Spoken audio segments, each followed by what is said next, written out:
বৌমা শাশুড়ির এই ঝগড়ার প্রধান কারণ হচ্ছে জেনারেশন গ্যাপ, ঠিক কিনা? শাশুড়ি এক জেনারেশনের আর বৌমা আরেক জেনারেশনের। শাশুড়ি ভাবে একরকম, বৌমা ভাবে আরেক রকম। শাশুড়ি চায় বউর উপর খবরদারি করতে, বউ চায় শাশুড়ির উপর খবরদারি করতে। এই ডমিনেটিং এর কারণে কিলাকিলি আছে না নাই? আহা, এটা ঠিক না। আমার শাশুড়ি মায়েরা যারা আছেন, প্রথমে শাশুড়ি দিয়ে শুরু করি।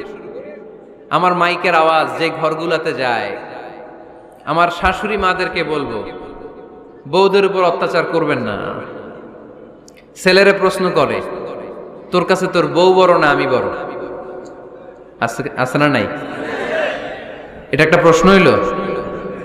তোর বউ বড় না আমি বড়? দুইজনেই বড়। তো এক ছেলে সুন্দর উত্তর দিছে, আমার কাছে ভালো লাগছে উত্তরটা শুনে।